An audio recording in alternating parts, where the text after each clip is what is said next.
Bit of a disclaimer before we start today's episode. Last week I recorded a trailer for my one-time podcast series for the Misfits Boxing Prime card.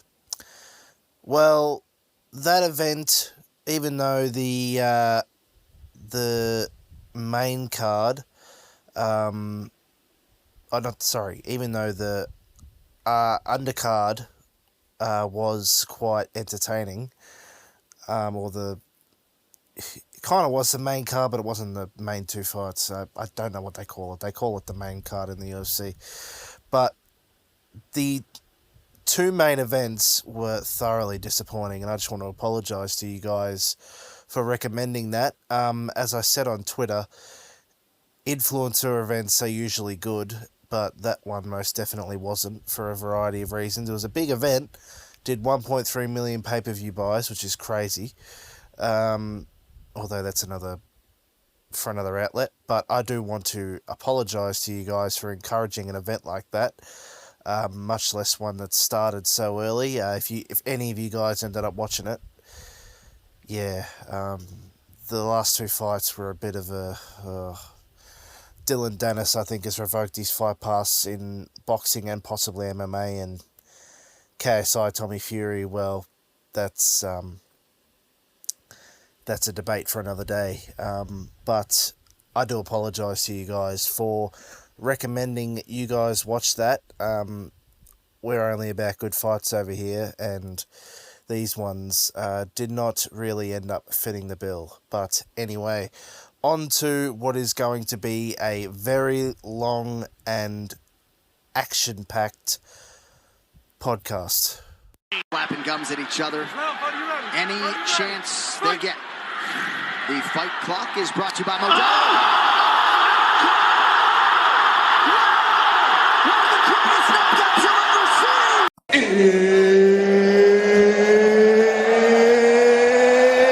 It's time for you to sit back, relax, and listen to a complete and fucking utter armchair expert give his completely and utterly useless opinions on the one hell of an amazing sport that is MMA. G'day guys, sorry this did not drop on Saturday. First of all, for a variety of reasons I just did not feel up to it on Friday night. So this is going to unfortunately drop on Sunday, but anyway, nonetheless, this is going to be a very long and action-packed podcast by my standards, I imagine, because there is a lot of things that I have not talked about in our scene, in the MMA scene. Jesus. Let's just get right into it with the UFC 293 recap, which of course went down last month in September in Sydney, Australia. I have to say, just right off the bat, really disappointing night, and glad I actually didn't go to Sydney, to be honest, as I was planning to, because while the other Australian fighters won, both of the two guys that I was wanting to win, Bam Bam and Izzy, didn't. Bam Bam, of course, got beaten up basically from the first round by Alexander Drago Volkov. Had to do my Bruce Buffer right there. I, of course, can't do it properly because it's currently 1 a.m. and people are trying to sleep, but yes, it was very disappointing indeed. And of course, Izzy got beaten for his championship right after he won it back by Sean Strickland, and is now in all likelihood taking a big break from fighting. Happy for Sean, man, I really am. Yeah, Izzy, though, I don't know. Like, it was just disappointing overall. The pub I was watching it in, the local, of course, Plaza Tavern, was packed, as I expected, it being Izzy and from Australia. But there was, it was very disappointing, honestly, and I'm glad I didn't end up in Sydney. Good for the other two guys, but yeah, it wasn't UFC 284, put it that way, which will become relevant with what we are about to talk about after this. But anyway, going to go back and listen to this and take a break, and when we come back, UFC 294. I should have said, actually, just talking about that both guys were basically beaten from the first round. Izzy just got outboxed by Strickland, and you could tell he was, it wasn't looking good for him. It, of course, went to the decision, and it's decisive when a new champion is crowned by decision, because usually, by and large, decision fights go the champion's way, but it was decisive even by, it was Australia too as well, so, even though Izzy isn't, doesn't hail from Australia, you would think they would probably lean to his side, given he's, had a lot of history here, but they didn't, and of course, Bam Bam, he was in his hometown, fighting in his hometown, and he lost, which was a shame, and yeah, he again got beaten basically from the first round, and it just was not an enjoyable day when you were rooting for both of those guys.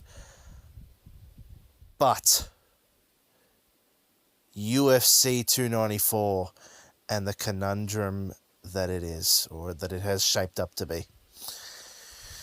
Because, of course, the original plan was for Costa, Paulo Costa, that is, raw-dogged himself, to fight Khamzat Chimeav at middleweight, which is weird, by the way, first of all, because I thought he wasn't going to be fighting at middleweight again. I thought it was supposed to be light heavyweight, but anyway, I guess he's fighting at middleweight. Of course, but the original plan was that he was going to be fighting Khamzat at middleweight, and that Islam was going to be fighting Charles Oliveira for a second time, but of course, as can happen, Paulo had something happen in surgery. I forget what it was, but it didn't sound good.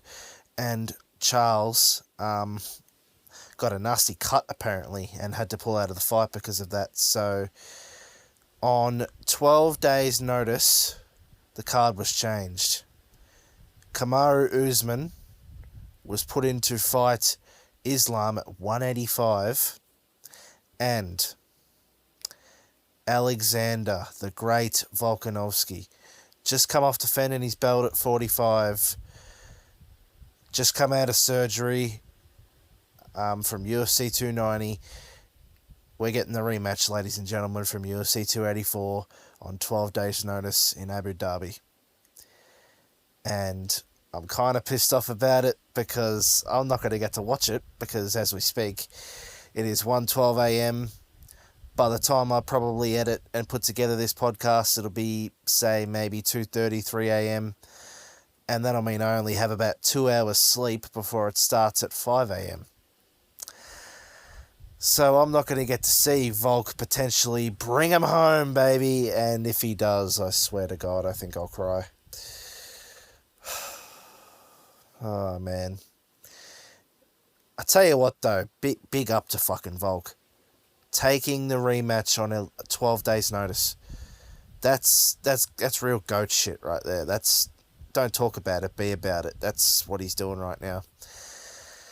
And it's one tough fight, which Volk would already know, and he's taking it on 12 days notice. That is just, you know what? Let's give Volk his fucking flowers to that, baby. I'm proud to say that fucking guy's from Australia. Jesus, that's just, wow. What a bloody warrior, but I'm a little pissed off I won't get to watch it. I don't even know if I could say who will win, to be honest. Because, by the way, I should have said, of course, that the reason it's at 5 a.m. is because It's on Fight Island, baby. It's at the Etihad Arena in Abu Dhabi. Which, by the way, I don't get it, because Paulo Costa versus Izzy was in Abu Dhabi. We were able to watch it during the day. Conor versus Dustin 2 was at the very same arena in Abu Dhabi. We were able to watch it during the day. But these apparently start at 5 a.m. now. I don't get it. Like, did the time zone just change all of a sudden? I don't know. But, yeah. Anyway, guys. That's it. I don't really know what else to say. That's UFC 294. And I'm not going to get to watch it. Yeah. I hope Volk brings him home. I really do. But I wish it was going to be one I got to watch. Then again, there's every chance, I suppose, that the rematch was always going to be in Abu Dhabi. Because, you know, the first one was in the champ's backyard. And now the first one was in Volk's backyard. And now they'll want to do it in Islam's backyard, or not his backyard, but, you know, where he's got way more fans. They were obviously cheering for Islam, but nonetheless, bring him home, Volk. Back to the land down under. But, fuck, that made my voice go scratchy. But, yeah, I will cry if he does, but nonetheless, bring him home, baby. Double fucking champ. Join that exclusive club. First Australian double champ. But anyway, guys, gonna again take a break, and when we come back, gonna talk about a few other things. I have breezed through this podcast. It could not end up being as long as I thought it would. Perhaps maybe around the 15-20 minute mark. I mean, it's probably longer than my normal episodes. Some of them end up being 25 minutes, I suppose, if I waffle on about certain things. But the first thing I want to talk about is UFC 295 and 296 in New York and Las Vegas, respectively, which will, of course, UFC 295 is in a couple of weeks at the start of November, and UFC 296, we close out the year. But UFC 295... Johnny Bones Jones versus Stipe Miocic for the UFC heavyweight title. And UFC 296, finally, Leon Edwards versus Colby Covington for the welterweight, I believe it is, title, 170. God, I got to get used to these goddamn weight divisions. We're closing out the year with a bang, ladies and gentlemen. It didn't quite turn out to be the year we thought it would with the big returns, which I'll get to in a minute. But nonetheless, two massive cards that I am extremely excited for. I'll definitely be watching them because I'll be during the day, thankfully. Unlike bloody this one. But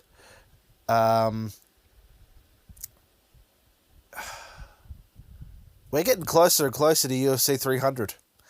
300 UFC events. Which, wow. Only feels like yesterday me and my mate Jesse started watching at UFC 246. And now that'll very soon be 3 years ago. And no, actually 4 years ago. Because 4 years ago, because it was at the start of 2020, February 2020, UFC 246, Conor versus Cowboy. It'll be, 21 will be 1 year, 22 will be 2 years. 4 years ago. Wow. And we're bloody soon coming up to UFC 300. Wow. Time bloody flies when you're having fun watching UFC cards. We, of course, got to watch Cowboy's retirement fight in the same place too, which, wow. But speaking of UFC 300, that brings me to our next topic, which is, of course, that it was announced a couple of days ago that Conor McGregor, the notorious one, has finally put himself into the USADA pool, which, of course, means he won't make December, but as I've said repeatedly, I believe, they'll be trying their damn hardest to put him on UFC 300. You can already tell. Of course they will. Him and Chandler, they'll finally dance on UFC 300. Because they couldn't put him on UFC 200, but they'll put him on UFC 300. There's still talk that Brock Lesnar might be coming back for UFC 300. I mean, don't get me wrong, I'd love it because I never got to see Brock fight live, and I'd love to cover it on this podcast, and it would actually technically be possible given what I'm about to talk about, but the dude's, 45, I think, about to turn 46 or something like that. Like, yeah, he's prime's well and truly behind him. Don't get me wrong, he's still a bloody intimidating dude, and I wouldn't want to fuck with him, but yeah, speaking of Conor's entrance into the USADA testing pool, we also got the announcement not long after that the UFC is about to split from USADA. And wow, it's an end to one hell of a ride, isn't it? Guys bloody all of a sudden looking slimmer. Remember bloody Alistair Overeem? All of a sudden looking like a shell of his former self. Bloody, yeah, wow. It was quite a bloody ugly split too. Like the UFC and USADA were mentioning different, they had different statements, bagging each other basically. They've gone to another company to administer their drug tests independently. God, there was a lot of bloody Uberim memes and stuff coming out like, yes, the guys are able to juice again, finally. I don't think that'd be the case. The UFC's a corporate company now. They can't really allow that sort of stuff. Not as freely as it used to be anyway. But yeah, definitely one of the things I had to talk about. But that leads us into our final topic, which is, of course, the WWE merger, which happened a month or two ago. Dana, Triple H, Vince McMahon, all the guys from the WWE, Ari Emanuel at Wall Street, at the stock exchange, ringing the bell. They got the TKO championship, blah, blah, blah. Dana's out there tweeting, here we go again. Yeah, here it is.